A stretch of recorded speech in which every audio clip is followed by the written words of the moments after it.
కంట్లో చిన్న నలుసు పడినా అల్లాడిపోతాం. కానీ విశాఖకు చెందిన ఓ వ్యక్తికి ఏకంగా కంట్లో కొయ్యముక్కే దిగబడింది. కంటి చూపు కోల్పోవలసిన బాధితుడికి విశాఖ కింగ్ జార్జ్ ఆసుపత్రి వైద్యులు తిరిగి ఆ వ్యక్తికి కంటి చూపు ప్రసాదించి ప్రశంసలు పొందారు. కన్ను అత్యంత సున్నితమైన అవయవం. కంటికి ఏ చిన్న ఇబ్బంది వచ్చినా తట్టుకోలేని పరిస్థితి. అలాంటిది ఏకంగా కంట్లో కొయ్య దిగిన వ్యక్తికి మళ్లీ చూపు వస్తుందని ఊహించలేం.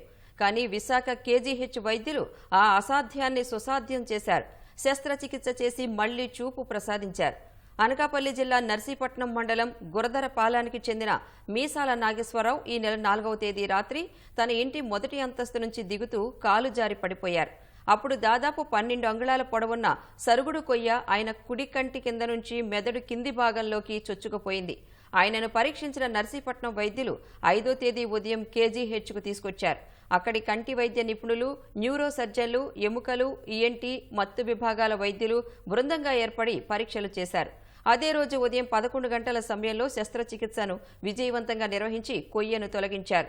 వారం రోజుల పాటు చికిత్స అందించడంతో బాధితుడు కోలుకున్నారు.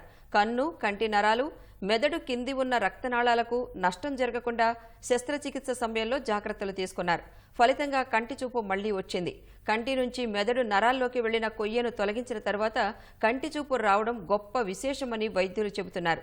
ఇలాంటి శస్త్రచికిత్సలు అరుదుగా జరుగుతాయని పలు విభాగాల వైద్యులు కలిసి చేయడంతో ఇది విజయవంతమైందని కేజీహెచ్ సూపరింటెండెంట్ డాక్టర్ శివానంద తెలిపారు.